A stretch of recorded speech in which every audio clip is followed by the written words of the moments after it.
to call the Johnston County Board of Education May board meeting to order. Ms. Weckerser, at this time, I would like it to be recorded that all 7 board members are present. And we will call on Ms. Terry Sessoms for the invocation and Mr. Ronald Johnson for the Pledge of Allegiance.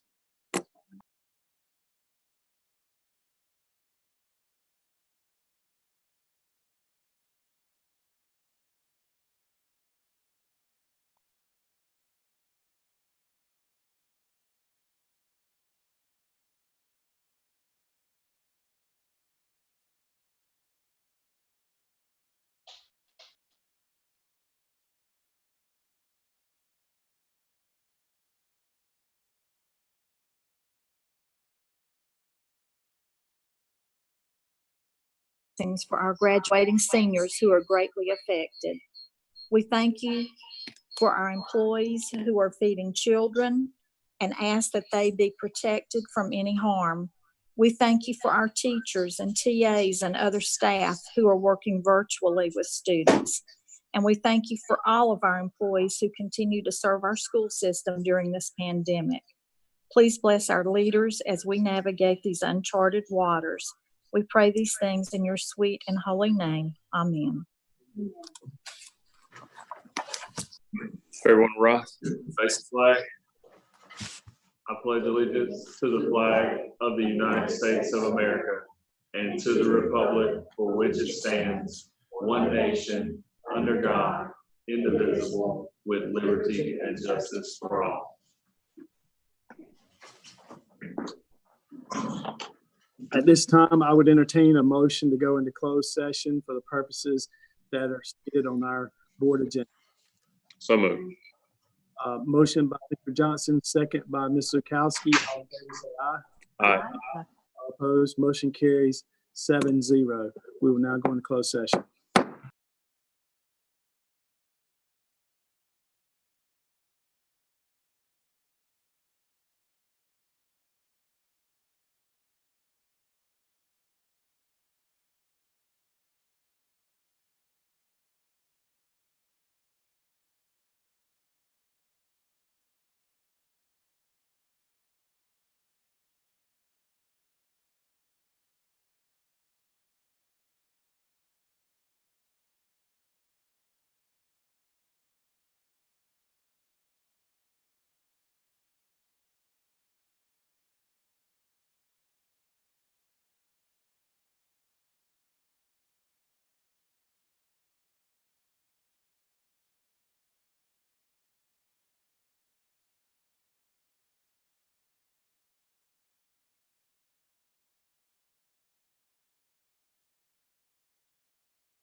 5 o'clock.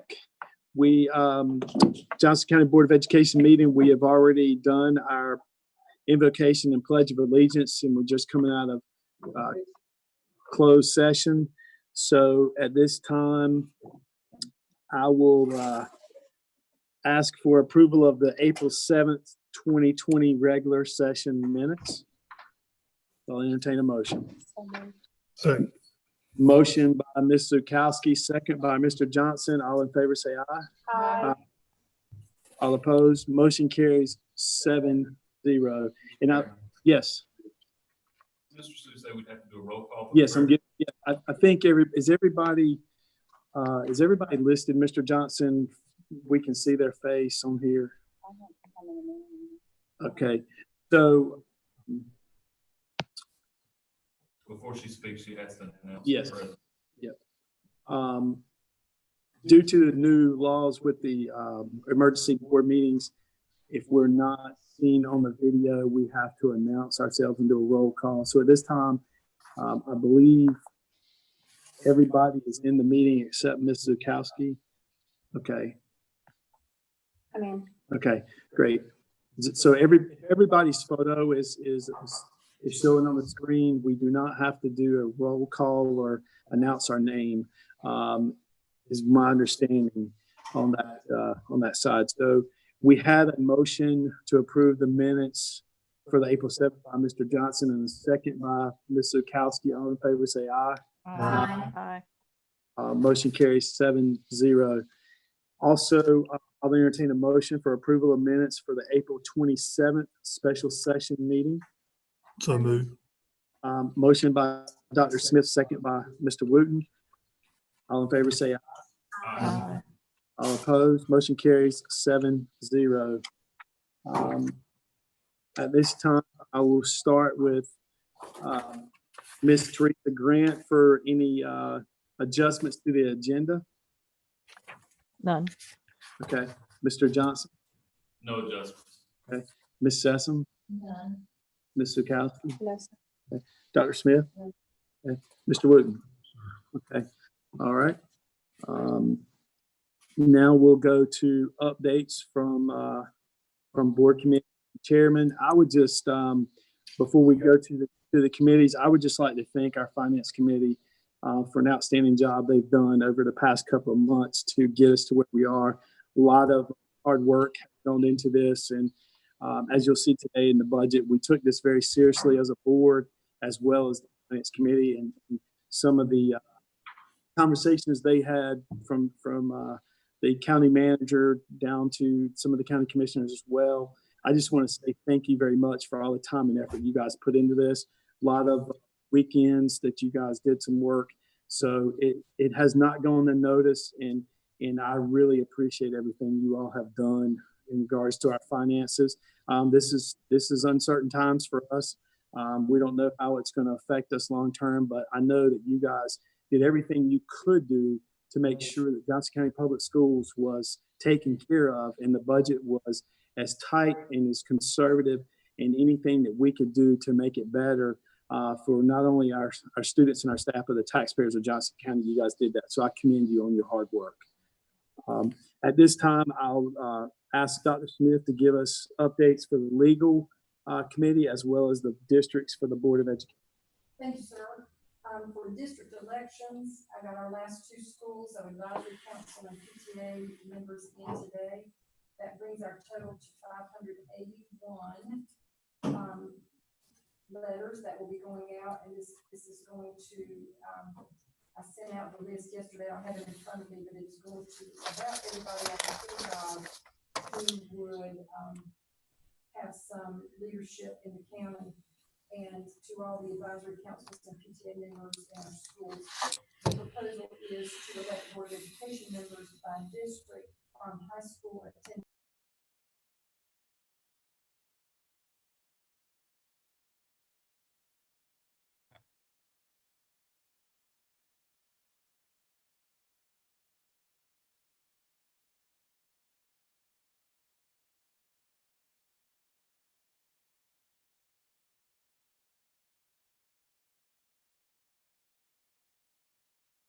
For our Legal Services Committee, 2 members are doing 2 proposals. So a committee of 2 is doing a proposal for external contracted services, and a committee of 2 is doing a proposal for in-house legal services.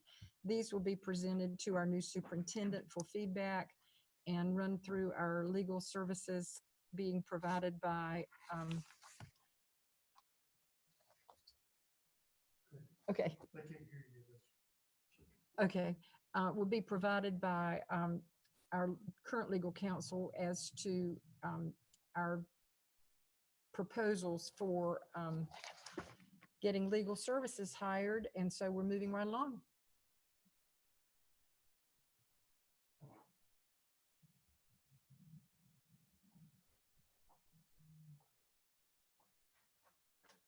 Thank you, Dr. Smith, for both of those updates. At this time, I would, Mr. Wooten is the chair of the Finance Committee, so I'll just ask him just to give us a brief update. I know they've worked very hard, but any updates he would like to give. I'm not going to steal the superintendent's thunder, but I would like to say that I appreciate the Dr. Williams and his staff for getting us the data together that we needed to make some decisions about the upcoming school year budget. I'd like to commend Mr. Johnson and Ms. Grant for the hard work they've done behind the scenes to collect the data that we needed to use to make decisions and get us to a point where I think we could come up with an approved budget. Just understand that what's presented today, we're continuing to look through our budget and our finances to look for savings that we can add to our fund balance and to be more efficient. So what's approved today is still going to be looked at hardly, and we're still going to make the cuts where they need to be cut, and but make sure that we protect the classroom. So I look forward to Dr. Williams presenting our budget to approve today, and I look forward to our interaction with the county commissioners, and I know that they will support us and make sure that every child has a great education in Johnston County. Now, Yeah. I failed to mention policy review committee.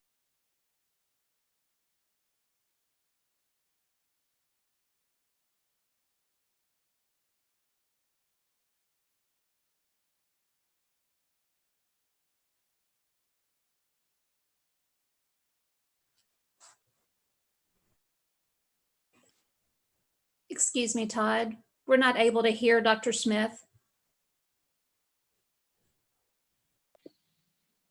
Okay, she was unmuted. Try now, Dr. Smith.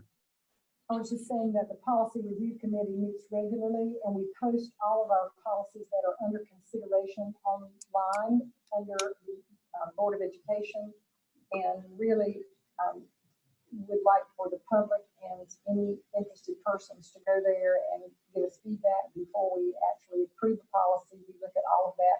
We get little, but it would be helpful for us to know what the public and the employees are thinking about proposed policies. So just, I forgot to mention that committee. So thank you for letting me come back. No, and before we move on, I would just like to thank all of our staff and teachers, administrators across the county.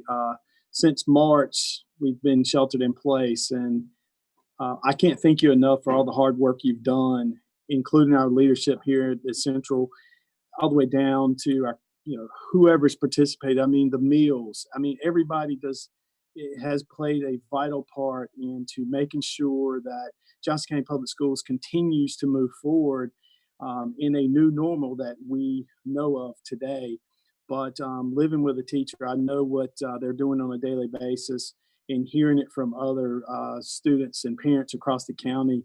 I commend and thank each and every one of you all for what you're doing on a daily basis to make sure that our students are continuing to learn and our students are continuing to receive a meal on a daily basis. So we greatly thank you from the Board of Education for all of your hard work.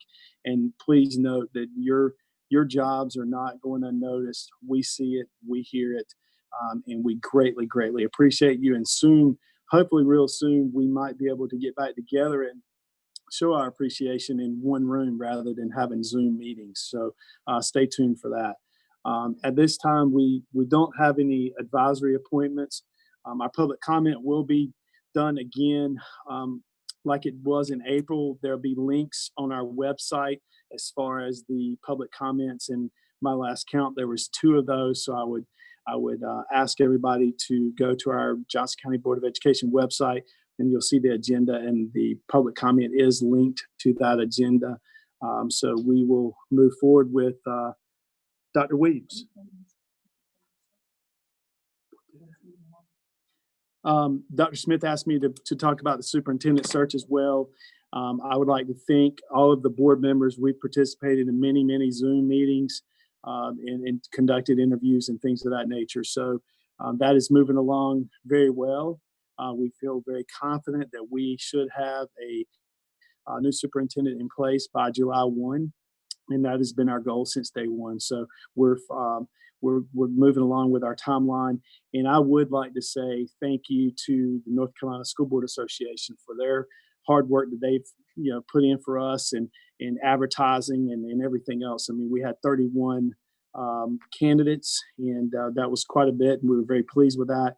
And we were very pleased with the process so far. So I'd like to thank them, but also thank all the board members for all the long hours that we put in on every couple of nights a week to get to this point. So stay tuned. We hope to have this wrapped up and have a new superintendent by July 1st. So at this time, I'll turn it over to Dr. Williams.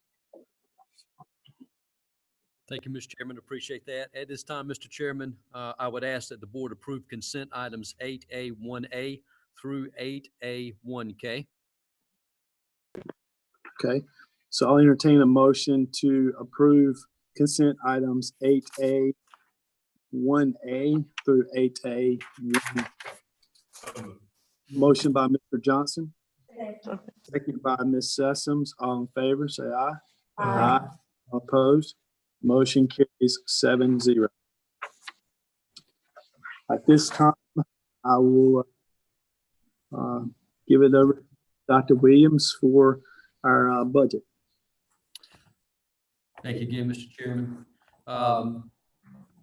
First, let me start by saying, again, thank you, members of the board, for working with us through this process. I'd also like to thank Mr. Wooten, Mr. Johnson, Ms. Grant, for working with us through this process. We collected information and worked with all of the parties that we've had to work with to get our budget together and get it prepared.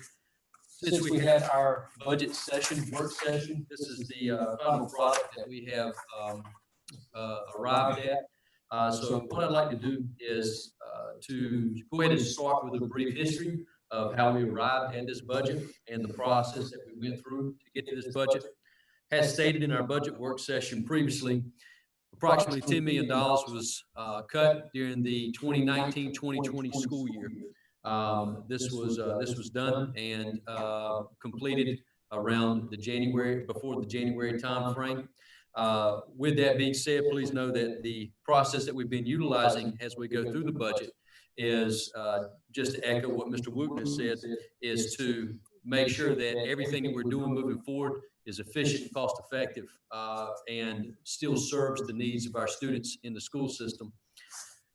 To that degree, a departmental review and evaluation was done during the 2019-2020 school year. On more than one occasion, this process started with Dr. Renfro. It continued with Dr. Cosby. And then in my time, I had asked each department head to go through their departments again and to look for other areas of savings that we could utilize as well. So they did that and did a tremendous job in going through their departments again as we were going through in preparation for the 2020-2021 budget. We also had a wellness audit that was completed. We were able to hear about the wellness audit from the last work session that we had together in the boardroom. So there were some suggestions and recommendations made in that wellness audit. These were things that some we were able to use most immediately, but there were other things that we have in place to continue to review and look at moving forward. And then this led us up to concluded with our superintendent and board budget work session that we all had together. And this was where our wellness audit was presented. Next slide, please. We are requesting $76,423,852 from the Johnson County Board of Commissioners. This request, as I've noted at the bottom of this slide, is that this is less $2,731,640 from the budget work session when we were together last. I'll go into that a little bit more detail in just a bit, but I just want to make that note. As has also been noted in each of our documents, we are requesting $1,204,504 in capital outlay. Please note again, and we talked about this in our budget work session, but none of these cuts none of the cuts or reductions from the $10 million from the 2019-2020 were restored. These were still maintained as we continued, again, moving on a path of cost effectiveness and efficiency. This budget also, has stated in our work session before, reflects a 3% state raise. This is an estimate and it pins state budget. It is pending state budget, but it is incumbent upon us to make sure we do account for that in some measure in our budgeting moving forward. And has already noted from the time we were together last in our work session, this is a reduction of another $2,731,640 since we last spoke about our budget. Next slide, please. Within this budget, this includes appropriate funding to issue the teacher supplements with the estimated salary increase. So we accounted for salary increase. So this budget would include appropriate funding to issue those supplements with the stated salary increase. This also allows the incoming superintendent to review wellness audit, structure, and department organization to continue what we've already stated, which is a path of efficiency and effectiveness moving forward. This is the theme that we are adopting through everything we do, and I'll address that a little bit in just a little bit. Next slide, please.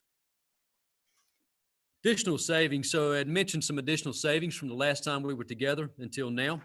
That additional savings came from some very, very hard work from many of our departments, but a couple of things of note that I would point out.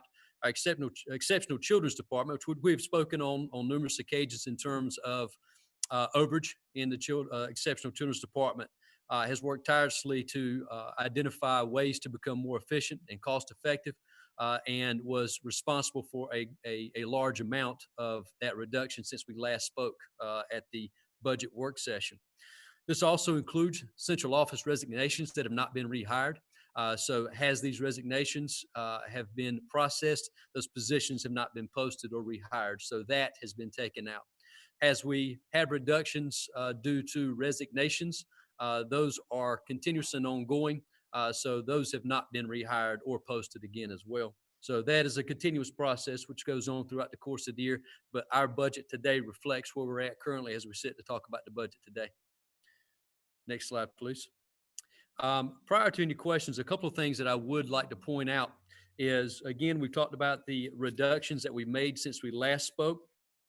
And the figure that we came to, obviously, when we were working in our budget work session, went back and we were able to continue work with each of our departments to find additional ways to be cost effective. What I would also mention is, and I think Mr. Wooten, I wanted to mention as well, if you wanted to speak on this, there will be some overage as a result of closure for schools, and we do have some of that available that could potentially move towards anything for 2020, 2021 as well. But again, I just want to thank everybody on the board. I want to thank our members of the Finance Committee for working with us so tirelessly. And I want to thank every single head of the departments for going back to the table again and again and again to look for ways that we can serve our children in Johnson County Public Schools and be cost efficient and cost effective in doing so. So it was certainly a team effort and was the product of a lot of hours by a lot of people. So I'm very appreciative of that. So at this time, I would turn it over for any questions that I may be able to answer. Yes, ma'am. First of all, thank you for the focus on protecting our classroom. Yes, ma'am. Thank you for keeping the teacher supplement, as well as all of the other supplements intact. While everyone is a value, there's no doubt about it. The most important people are the ones who work on a direct, everyday basis with our kids. So I just really appreciate the fact that you kept that focus throughout this process. Yes, ma'am. Dr. Williams. Yes, ma'am. If you could talk just a little bit more detail about cost effectiveness that the department went through and how they looked at everything that. Tracy, unmute. Let's try that again. Thank you. I want you to talk just a little bit about the EC department and how they worked very diligently to see where they could have some cost savings while still meeting the needs of our students and our staff. Absolutely. Their focus throughout this whole process was making certain that there was no, I won't even say lapse, but no deficiency in services. First and foremost, it was student-centered throughout the entire process. I would also say that during this process, there were, they were doing their own internal review. We had the wellness audit that was able to bring some things out on how to be more efficient, more cost effective, as they were going through the process of whether it be services, whether it be, various phases that they go through within their process, caseloads, things of that nature, to be able to make sure we're still serving students effectively, making sure that we are providing as high a level of service as we have always provided here in Johnston County for all of our students and certainly within our EC department as well. They came to the table to take those particular recommendations, both from the wellness audit, which they're still working through. Some of those are new, but they're still working through them, and through their own internal process, which they have worked on tirelessly. Those were, and again, they relate to, again, services, caseloads, things of that nature, with no deficiency in service. Your team is to be commended. I appreciate that. One of the things that was recommended for exceptional children were to reassign positions to Title I. Is that part of the thinking, or is that to come later? Some of that will come later, and some of that we've been able to do in this particular budget. Yes, ma'am. Thank you. So, but that will be ongoing in terms of looking at the wellness audit and those recommendations, but we have accounted for some of that already in these reductions from when we last met. Good. I would like to make a point though for our audience, or our constituents. There's a lot of talk right now about COVID money coming from federal and state. That money that is coming, first of all, is not free. That money is being taken out of other pots, and we will feel that sting at some point in a reduction in funding in other areas. The other piece is that money is coming heavily earmarked. It's very specific about what we can use that money for, and it centers around child nutrition. Excuse me, Todd. We are not able to hear Ms. Sessoms.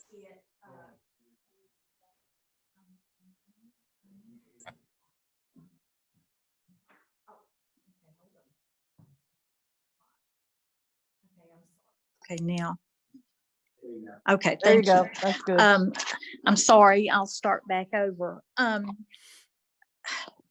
We're hearing a lot of talk about COVID money coming from the federal and the state governments. And what I want our constituents to understand is that money, first of all, it's not free. We will end up taking cuts in other areas because that money has to come from somewhere. The other piece that I want our constituents to understand is that money is heavily earmarked. It is very specific about what it can be spent on. It has to be expended by December, which means that we cannot pay for salaries with this money. It is coming to us earmarked for child nutrition to make sure that children who are not with us are still being fed. It's coming earmarked for remote learning, so more devices will be available and hotspots, which is a good thing, but we can't use it for other areas that we might find that we have to cut as we move forward in this budget. I appreciated Mr. Wooten's comments that this is a working document. And I am so afraid because this will be my fourth recession that I have lived through as an educator. And I can tell you how this plays out. There will be more cuts. There's no way around it. And so this is a good beginning, a good start, but we all need to understand that more cuts will be coming. And I know that the Finance Committee has already been looking at that. And I appreciate your hard work with it. And I just implore that we all keep the classroom forefront in our minds as we move throughout this process. Well, I just want to add to Dr. Williams that in taking the wellness audit, looking at the current situation that we're in, focusing on the board's directive of classroom is most important, making sure we're taking care of our students and the needs of our teachers. I believe that we've uncovered some more effective ways to do jobs, right? And I know that I met with Ms. Radford this morning about some of our EC programs and how she's found a better way to offer more assistance to teachers to work with some of our students by going through this whole process. So I think it's a win-win right now for where we're at. But again, just like Ms. Sessom says, this is not going to end when the world opens back up. The money that's coming out of COVID from the federal government is going to be affecting us for years moving forward, and it's going to affect our school system. So being on the forefront and being proactive with what we're doing, I really feel like we're protecting our school system. So thank you. And to piggyback off what you two just said, I think it would be the appropriate time to announce the following information, trying to get some of that feedback out. We went beyond the wellness audit, and considering that cuts would have to be made, I was tasked with going through the org chart and finding positions that would least affect the classroom. And I'm announcing that we have identified 23 positions that will be eliminated over a 12-month period that are central positions that will not affect the classroom. We went beyond the wellness audit because we are in a situation where we have to reduce our expenditures. The COVID-19 overage is not going to solve our problems. The CARES Act is not going to solve our problems. We are in a position where we need to make cuts. And when I say cuts, I don't mean shell games. I don't mean moving positions. We're looking at a savings of 23 positions at $1.7 million, which is the first step in getting us out of our financial situation and getting us back on track to being the district that we were known for as a successful and good school system to be a part of. Okay, I'd like to tag on to Ronald's now. First, I want to thank Dr. Williams and his staff again, because this was the best laid out budget information that the Finance Committee has ever received. So it certainly made our job a lot easier to look at things. And I know your staff worked very hard, but it wasn't just the amount of information, but how it was laid out. And I know everybody looked at every penny basically that was spent, and we all got to see where we would be if we didn't do anything at the budget session. And we've worked hard since then. As Ronald said, we're going to continue to work hard, but it's not just to get money back in the bank. We also have to be able to purchase a math curriculum, and that's at about a cost of $2 million. And so Ronald just said, we've got to get back to being one of the best school districts. And we had our reading curriculum this year. And we won't be able to start a math curriculum the coming year, but hopefully Dr. Coates has shared some ways that we could move into that and then be able to purchase it the following year. But it's going to be essential that we have that math curriculum going forward as well. Thank you, Mr. Grant. I'd like to make a couple of comments too. I appreciate Mr. Johnson, and the good thing about the curriculum and the personnel, the way we're looking at that, we'll have a new superintendent in place to help with those two areas as well, as far as purchasing the math curriculum and the reorganization that needs to happen in Central. Also, Dr. Williams mentioned, and Dr. Williams, I appreciate your hard work on this budget. It's probably, like Ms. Grant, it's the most thorough assessment of all departments and programs that we've ever had. We have been able to save some money due to COVID-19 and the students not being at school and with them being at home. But we also understand that COVID-19 has had a great effect on Johnson County as a whole. Although we have a growing school system, the finances are going to be strained over the 2021 school year, the upcoming year. And so with our savings, we are willing to push some of our fund balance into 2021 school year, knowing that we do have to build our fund balance. A 1% fund balance is the minimal that we can work with. We got to have a savings account, just like everyone does at home, or any business has to have a savings account to fall back on for unexpected needs. And we are building our fund balance back. I know it's going to be at 1%. Some of that is earmarked for the spike in law, and I feel like Johnston County is in a good position as far as our spike in law cases, that we can be able to use that money for the school system and not send it to the state. So, but as far as doing our part and helping with the 2021 school year, we're willing to do our part and push some of our fund balance into next school year to make it work for the students in the classroom. So thank you, Dr. Williams. Just for clarification, Mr. Johnson, you were saying that your 23 cuts would not be immediate. That's something to work with the superintendent over the next 10 years. Is that what you said? I just want to clarify that. Yes, sir. Yes, ma'am. Can you hear me? Yeah, these positions, the 23 positions at $1.7 million would be gradually phased in, and not to announce too much because that's something I've only gone over with the board and Dr. Williams up until this point, but they would be phased in, 23 central positions cut.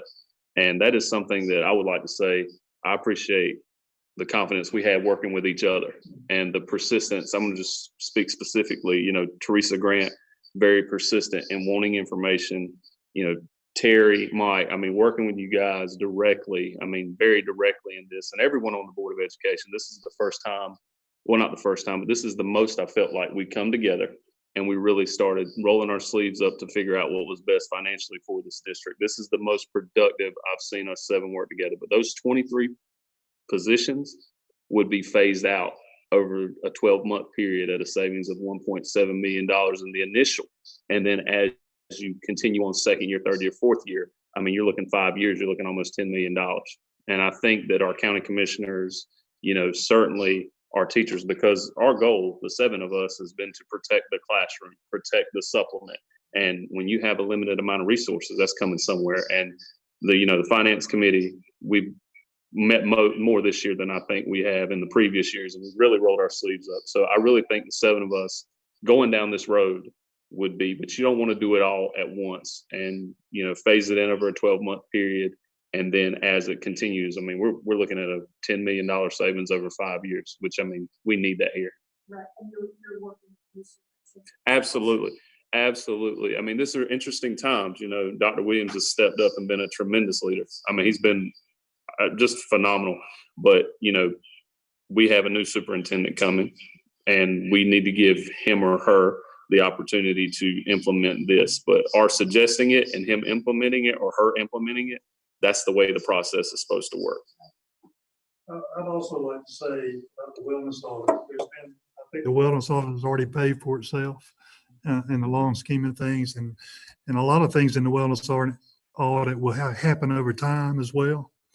But what a great tool that the new superintendent will have to put in his hands to be able to read and catch up real quick about our history in Johnston County, not only in the finances, but organizations. Some things will work. Contracted services might work, it might not work, but it gives us a lot of sources of information and ideas that we continue to save money with the wellness audit. And from what we've gotten out of this wellness audit, it might be something that we need to do every 3 years and matched, where we need to improve continuously. So I think that was money well spent, and it's already paid for. So. Well, and I would like to say, while I'm not on the finance committee, I want to thank the members of the finance committee, because I reached out to all three. Every member of the finance committee were very receptive to the feedback that I had. And as Mr. Johnson said, I really felt like that we came together as a board and worked together. And because I completely believe that all 7 of us understand that the most important thing we can do is to protect that classroom. That's what it's all about. It's about the children and the people who serve them. And that doesn't mean that the people at Central are not valuable people. They are. But at the end of the day, it's about that classroom with children, those buses that have to run, the cafeterias that have to operate, the custodial staff that goes in and maintains those buildings. So I just want to, again, thank the Finance Committee and Dr. Williams and his staff as well. Dr. Williams also was very receptive to my feedback. So thank you. And while we're thanking people, I think the commissioners paid for our wellness audit, did they not? I thought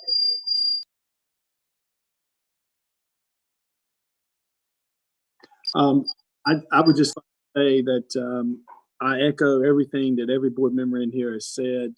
I think we took this very, very seriously, as we do every year, but more importantly, this year we had a lot of other items that were thrown at us from a standpoint of a pandemic and so forth, and how it affected not just Johnson County Public Schools, but the county as a whole. As they said earlier, this money is not free. The money that came from the federal, correct me if I'm wrong, Dr. Williams, some of that money was earmarked for child nutrition. Some of it was earmarked for, to assist us with repairs and or replacement of devices, because we gave out a lot of devices to our students to make sure that they could continue to learn remotely. But at the same time, we appreciate the opportunity that, accidents happen, screens crack, and so forth, and we have to replace those devices so we can start a new school year. So that $1.4 some odd million is just not going in our bank account and sitting there. It is earmarked for different things, child nutrition being a big part of it, but also devices, which are not cheap either. And, we were close to a 1-to-1 ratio to begin with. So they're going to be devices that we have to repair and or replace. Couple of things is, this has been an all in. We're all on the same page. We're pushing to make sure that we can do what's best for Johnson County Public Schools. From a standpoint, we looked at it from every lens that was possible and really dove into the weeds to make sure that we understood what each dollar was being spent for, no matter if it was local dollars, federal dollars, or state dollars. And the Finance Committee has done an outstanding job. I just can't say enough about what you all have done, what Mr. Johnson has put together as well, that we're all pulling in the same direction as far as the cuts that may need to be done over the next 12 months, along with the superintendent and everything else. I think we've gotten, the next superintendent has a great roadmap from the wellness audit to what we have reviewed as information that may be of assistance to other savings. $10 million over a 5-year period is a lot of money that we could utilize from, classrooms. We could utilize it for for, putting it in our fund balance, saving for those rainy days that may come, because chillers break down and they're not cheap to replace or repair. So there's items that we could utilize that money for over the years to come. So great job. Thank you, Dr. Williams, for putting all this together. As some of the board members, if not all, have already said, it was probably the most detailed budget we have ever seen as far as line items. And that goes to your attention to detail. And so we appreciate all of your hard work in making sure that everything was provided to us in a timely manner and moving forward. So are there any other comments on this before we go into a motion? Mr. Sutton, I just want to say one more thing. It's not just that they gave us great information, it's the most transparent Yes. that anyone has ever been with us with a budget, and that made our job so much easier. So just very grateful. Totally agree, Ms. Grant. Very transparent, and that's what we've all strived to do, is be as transparent as possible and make the best decisions going forward for our school system. So thank you for that comment. If there are no other comments, I would entertain a motion to approve the budget for the 2020-2021 school year. So move. All right, I got a motion by Ms. Lukowski, second by Mr. Wooten. All in favor, say aye. All opposed? Motion carries 7-0. At this time, I'll on Dr. Pierce. Good evening, Chairman Sutton, Lady Vice Chair, Dr. Smith, members of the board, Dr. Williams. The first exhibit I have tonight is Exhibit 8A3. I am just providing this exhibit to you. As you know, the last meeting you selected to go with the North Carolina School Board Association's new format and series of policies. And so that exhibit shares with you the policies that are going to just be renumbered. And so this is the ones that are being aligned. There's no changes to the policy itself. It's just updating the citations. It does not require any action, and it's presented for information. All right, thank you, sir.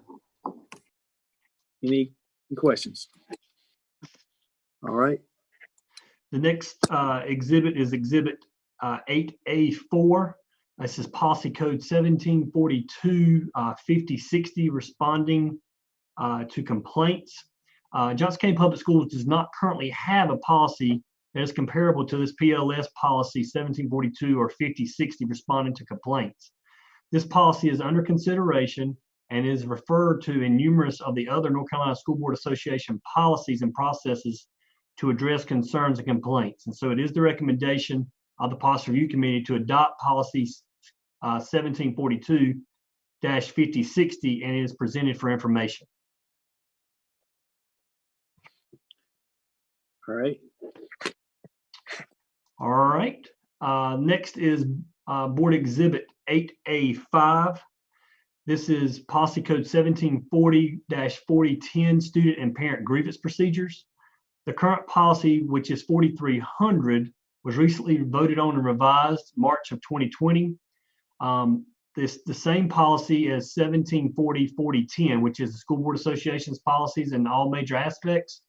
But we have altered the draft for your consideration to align the content with the current Johnson County Board of Education policy, and there have been a few other amendments, as you'll see in red in the policy. And so it is the recommendation of the Policy Review Committee to adopt policy 1740-4010, and it is presented for information. Okay, any questions? Okay. And last but not least for me is the Exhibit 8A6. This policy was adopted in August of 2002. This policy should be repealed as it is superseded by policies adopted in March of 2020, which was the Policy Code 1720, 4015, 7225, procedures for handling discrimination, harassment, and bullying complaints.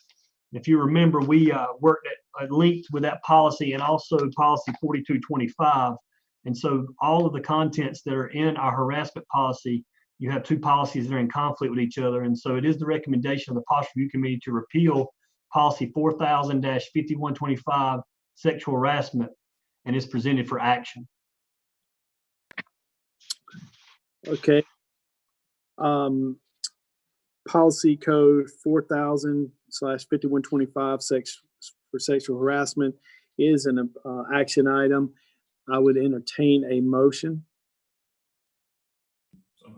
Second. Motion by Mr. Johnson, second by Mr. Wooten. Any questions or comments? I have a comment, Mr. Sutton, not specifically to this, but all of these policies that we just talked about. Dr. Smith said something early on about our legal services committee. And one of the things that we hope to accomplish through our policy committee and aligning our policies with the National School Board Association is hoping that we will not have to rely as heavily on legal services for our policies as we align with the National School Board Association. So hopefully it's not just we're going to have comparable numbering system and everything else, but it will help reduce our legal services. So appreciate our legal services. Our policy committee working with the School Boards Association to get this in line so that we can hopefully reduce some of those legal fees. Thank you, Mr. Any other? At this time, I will call for the vote. Mr. Johnston, I failed to do that. I will note, Ms. Weckershire, we did have a unanimous vote on our budget. All 7 boards did vote for that. At this time, Johnson. Okay, Mr. Johnson votes yes. Yes. Ms. Sessoms votes yes. Yes. Ms. Zukowski votes yes. Dr. Smith Yes. votes yes. Mr. Wooten votes yes. Ms. Grant? Yes. Okay, and I vote yes, Todd Sutton. So we've got a 7-0 vote on that as well, Ms. Weckershire. Thank you, Dr. Pierce. At this time, I will call on Ms. Gill for her part. Good evening, Chairman Wooten. I said Wooten again. Chairman Sutton, Lady Vice Chair Dr. Smith, and members of the board. I'm going to get that right one day, Mr. Sutton. Oh my goodness. Hey, I hope everyone's doing well this evening. And I have 5 items, 4 for approval and 1 for information. And the first item is Board Exhibit 8C1, and it is the electric utility easement request needed for Clayton Middle School. The town of Clayton has contacted us and requested an electric utility easement. They're trying to do some backfeed work to the Clayton Community Center. There is a draft deed of easement and site plan that's been included, as well as the contract. We have had our legal counsel to take a look at this. The electrical backfeed will be installed in a trench on the east side of Clayton Middle's drive, but for the buses. Following installation, the area will be put back as it's needed, dressed, seated, and returned similar to existing condition. The Operations and Communications Department has no issue granting this easement to the town and recommends that the first action be that we declare the easement area surplus and not needed for school purposes to the extent required to grant the easement, and secondly, to approve the easement. So I bring that to you for your approval this evening. All right. I'll entertain a motion for the Clayton easement approval. Motion by Mr. Johnson, second by Dr. Smith. Any questions? Okay, I'll take roll call, starting with Mr. Johnson. Yes. Mr. Johnson, yes. Ms. Sessom? Yes. Ms. Sessom, yes. Yes. Mr. Yes. Dr. Smith? Dr. Smith? Mr. Wooten? Mr. Wooten is a yes. Ms. Grant? Yes. Ms. Grant's a yes. So motion 7.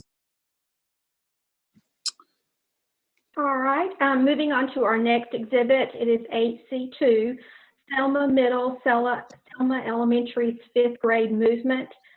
Selma Middle School and Selma Elementary School would like to request permission to retain the rising fifth grade students at Selma Elementary School. This move can be accomplished during our upcoming school year, and the administration at each one of these schools did approach our interim superintendent as well as senior leadership. They have been working with the school and community leadership. There is a summary of parent input that is linked on your agenda, and there was positive support for the move. This will take very minimal work on our part, but facility services will be able to take care of that. We have consulted with our folks and collaborative partners with ORED, and we would like to recommend allowing the fifth grade to remain at Selma Elementary, and then 6-8 being at Selma Middle School. We brought that to you for information month before last, and we would like to bring it for formal approval today to move forward with the planning. All right, I would entertain a motion for the Selma Elementary, Selma Middle School organization. Motion by Smith, second by Ms. Zukowski. Any questions or comments?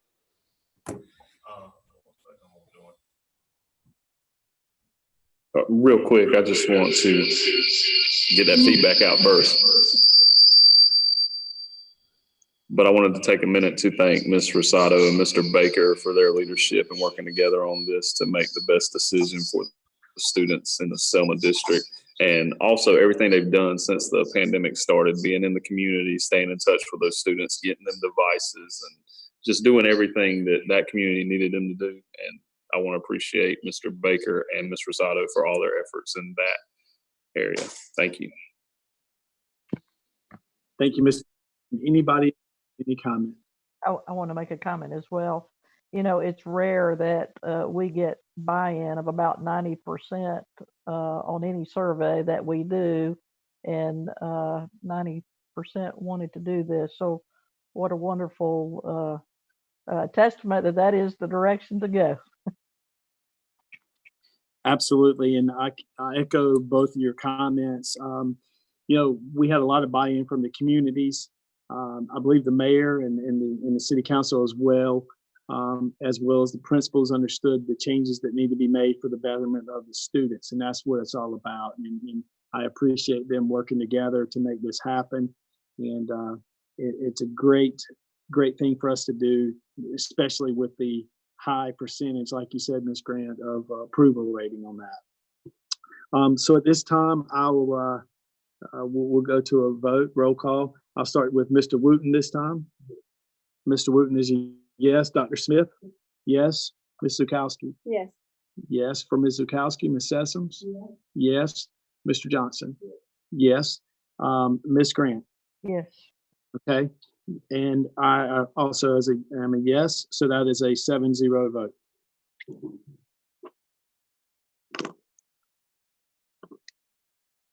You're on mute, Ms. Gill.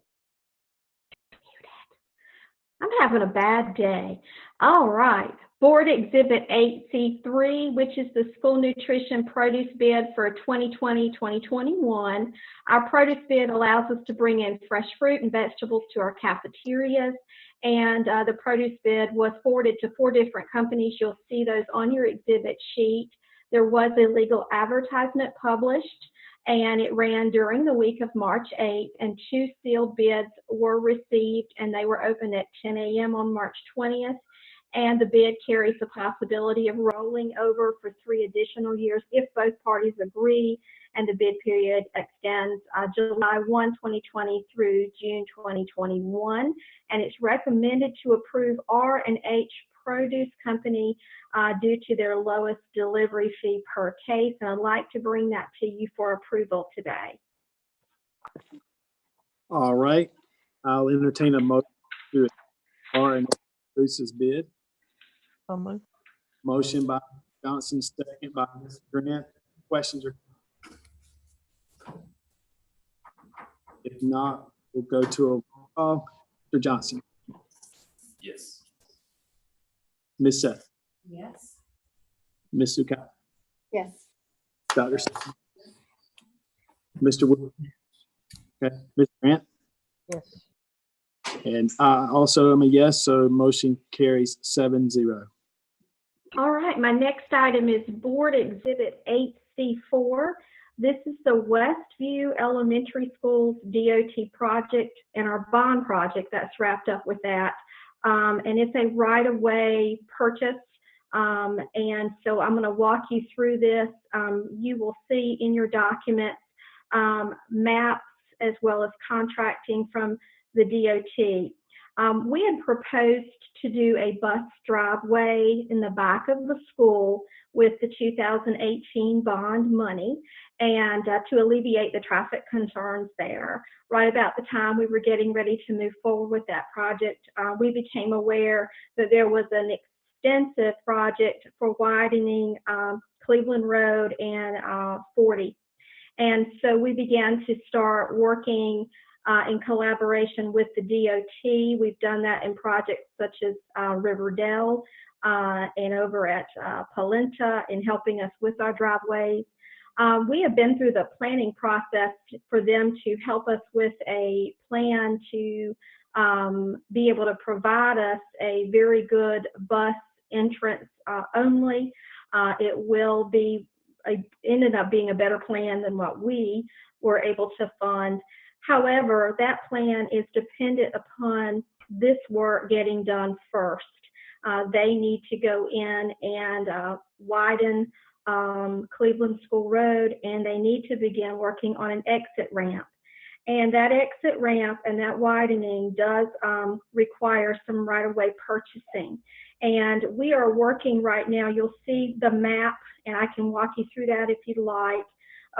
But we're not at the point, we're having appraisals right now, but we're not at the point where they're offering a dollar amount for the purchase yet.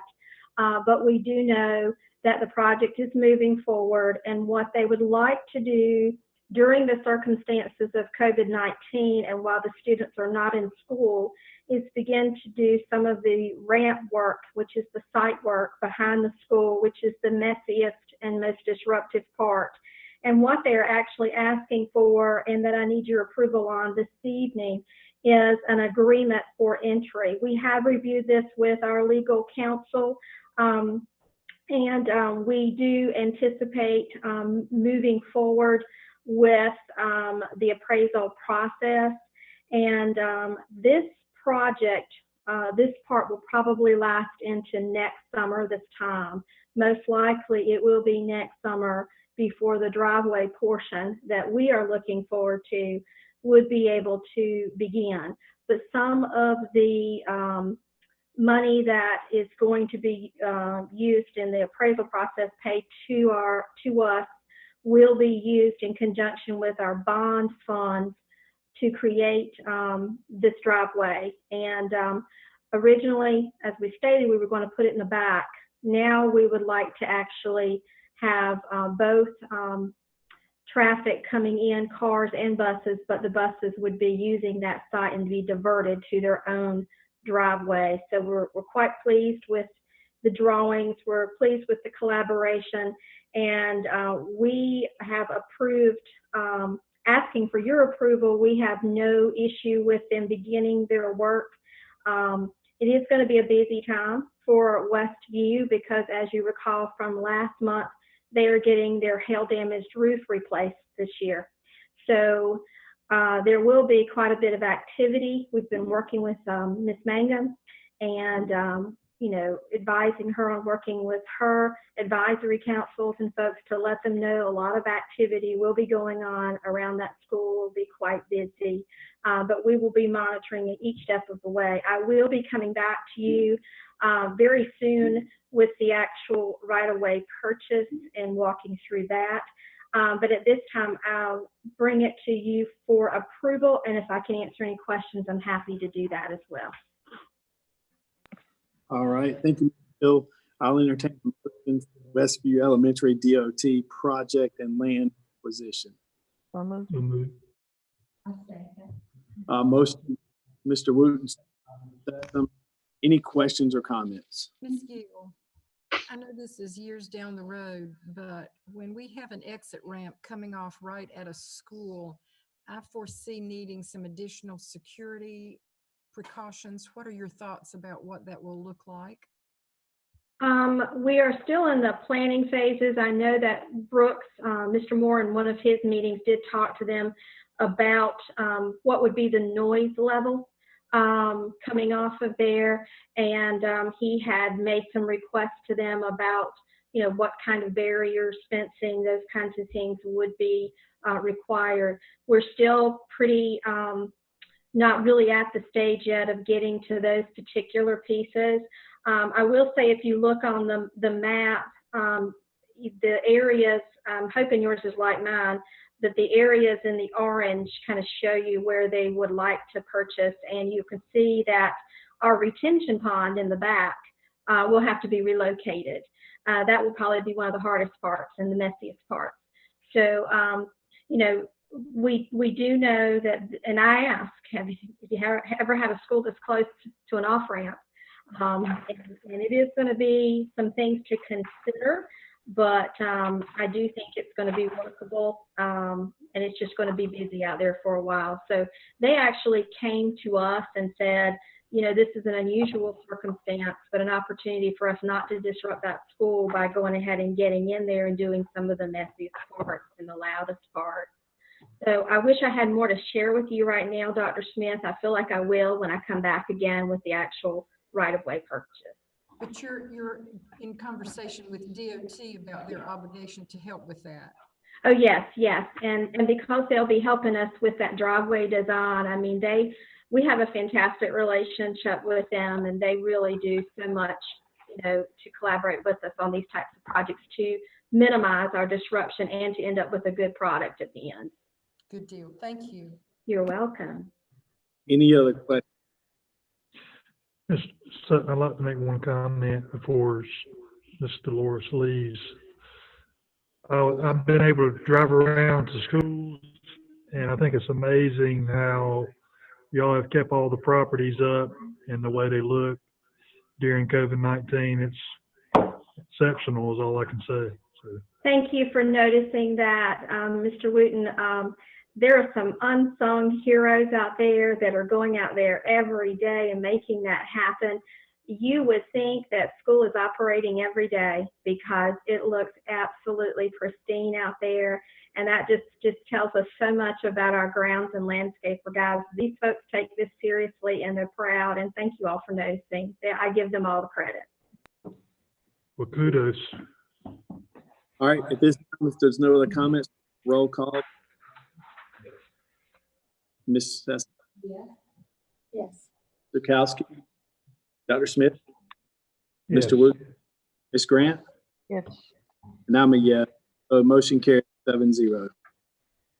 And my final item this evening is Board Exhibit 8C5, a technology update, specifically a hotspots update.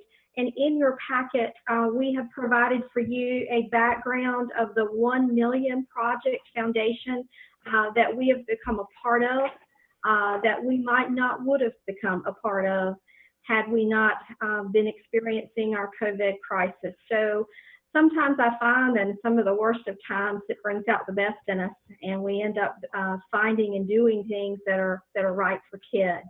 This is one of those things. One of the things that is very clear from our COVID situation nationwide is the digital divide with students, and that not only are disadvantages socioeconomically with food and basic needs, but also it's becoming equally important, this notion of equal access to Wi-Fi and to devices. And we have gotten in with a project that has been in operation since 2017 through Sprint. And we have included some links there for you about a background of the project, as well as a video. There is a great website where they lay out all of the partnerships and things that they have been doing over the past couple of years. And we do have those devices. At this point, we have 750. We do not have any sort of a limit of what we will be able to purchase. I do need to let you know there's some good news and some bad news. The good news is we anticipate this to be a 2-year endeavor. And what that means is we're going to be able to do quite a bit of work with kids and access. But the problem is because everyone's wanting the same hotspots, and you'll see the description of what we're getting, the actual CoolPad smartphones, they are not shipped out yet. We have been able to get a few of our Khajiits that we had and get those to some very need-based situations that we needed to get to, but we are still waiting. So at this point, we do still know that that is a barrier. We were very fortunate to get the AT&T donation through DPI for 2 hotspot buses. We have since purchased 5 more of our own, and we are working through the stages of trying to get those located, and we're very excited about those. So we will be moving forward with this project going into next year. I will let you know Dr. Coates' team and my team are collaborating right now to work on a remote learning plan that is due July 20th. Dr. Lanier, Dr. Coates, and Michelle Turnage leading the charge there. We're all working together. That is due to DPI, but a part of this will be this project as well as devices, as well as instructionally, what have the teachers been able to accomplish and helping their professional development so that this becomes embedded into what they do in the classroom, even more so than what we're doing now, so that when we get a crisis like this again, that our teachers are better equipped, our kids are better equipped, and we have the access issue dealt with. So I wanted to bring you that update to let you know we are working right now on a social media post that went out today that talked about our hotspots and talked about our Polycom Rust grant with distance education, this project, as well as the bus donations for the mobile hotspots.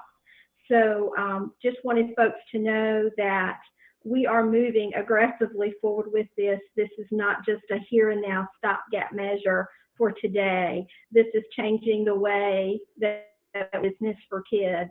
And that's what makes me really excited to bring this to you. And I just thank Ms. Turnage, who has really just stepped up and done a tremendous job in collaborating with DPI, who brought this idea forward, and just so many folks who've worked so hard. So I'll bring that to you for information. I'll entertain any questions if you like. I just have a comment. You're so right about the silver lining. We just talking about hotspots and Grand Ridge up here. And so I appreciate this time happening and giving children access to have good hard work, and thank you so much. I appreciate it, and I appreciate the funding that has made it possible. Any other?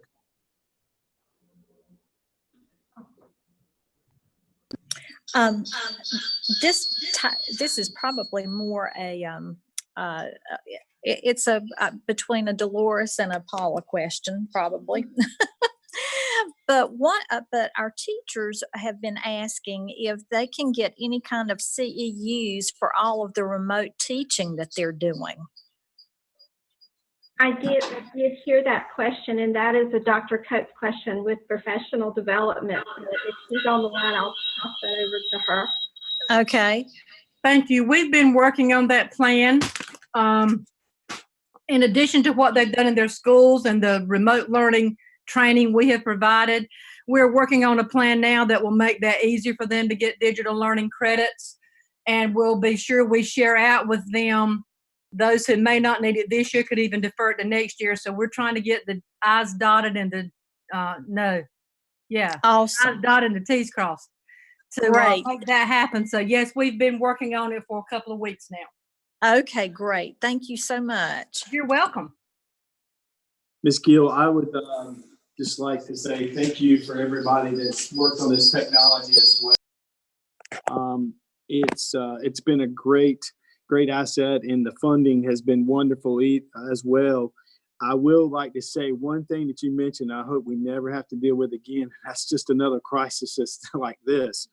But, you know, if if it does occur, I think Johnson County Public Schools is in a lot better place, and that goes back to the meetings and the planning that leadership as well as every department has done and taken very seriously to make sure that we were not followers, we were leaders in a lot of areas that we had to move into in a very short amount of time to make sure that A, our teachers were equipped, B, our students had the necessary items they needed, and one of those being hotspots. So I greatly appreciate all of your efforts and all of the team's efforts that they did to make sure that we've got all of the resources available for now. And God forbid, I hope we don't need them in the future in another crisis. But if we do, we're well prepared for that. So thank you for that. You're certainly welcome. And I do want to say that what I look forward to is through use of our hotspots and better allocation and continued allocation of devices is that children who may not have had the opportunity to take a CCP course, students who may not have been able to go into Google Classroom and had to come to school early just so they could get their assignments done, because of this effort, will now have some of those options available to them, which just equalizes the playing field for opportunities. And, you know, our teachers, I tell you, when you look at the things that they have done with being able to take all of the learning platforms and being able to integrate 21st century skills, collaborating, working together, these folks have taken it to a new level. What we are looking to do is to take this momentum that we have right now and build on it, because what we have had has been professional development times 100 that happened like flipping a light switch. And we can't ever think that this was the only reason we did it, because we know that we are preparing kids for jobs they don't even know that they're preparing for. And so this is actually going to be an opportunity for us to improve and continue to expand on what we do. And so we're looking at it that way, and we're shifting our focus now from reactive to proactive. So how will it move us along? So thanks for your support, everyone, on this, and we're just excited. We'll continue to keep you updated. Absolutely. Thank you, Ms. Gill. And I will point out for the viewers that tuned in a little bit late that we're conducting our public comments just as we did in our April board meeting. And I would refer you to the Board of Education website, and there's a link there for public comments. My understanding, there's 2 public comments that have been made available via that link. So I would like to point that out for anybody that tuned in a little bit late. We did not skip public comment at 6 o'clock. We're just referring everybody to the link on our website. So with that being said, that concludes our Board of Education meeting today. Yeah.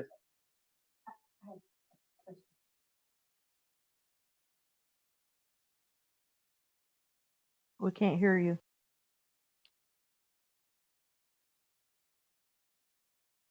We can't hear.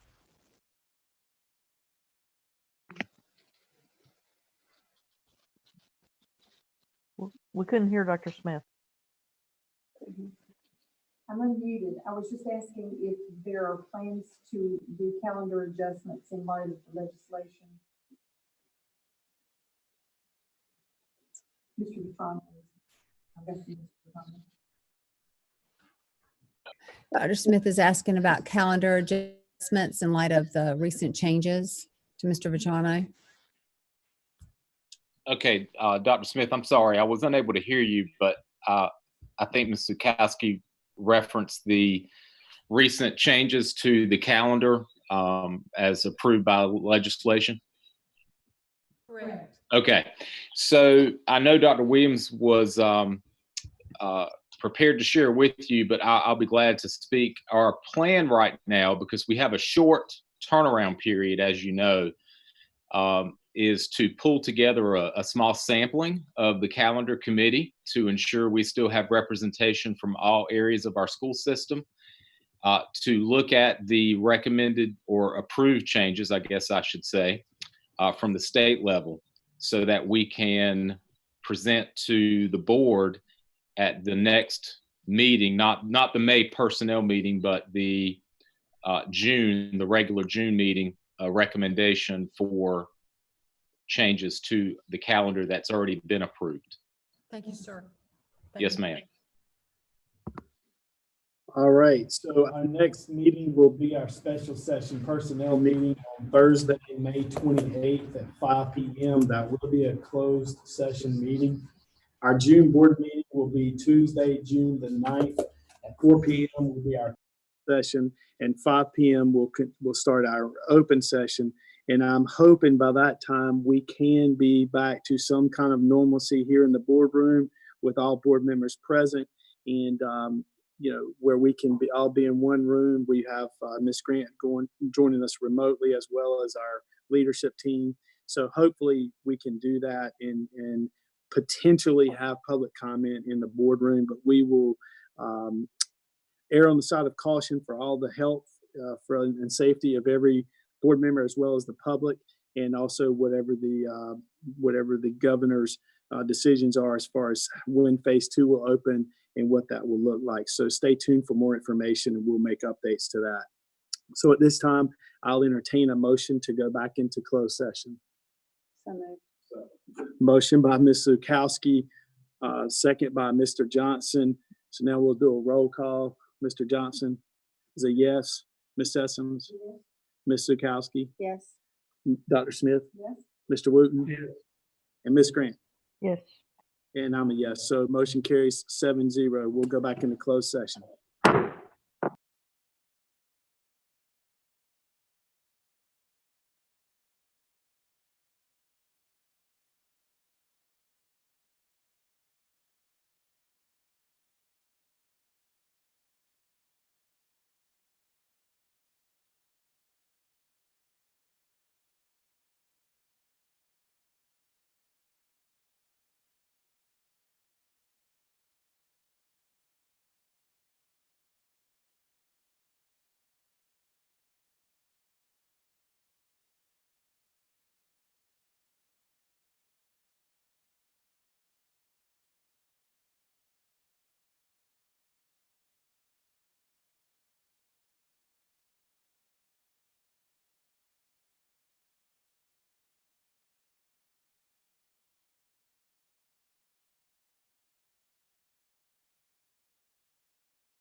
entertain a motion to adjourn.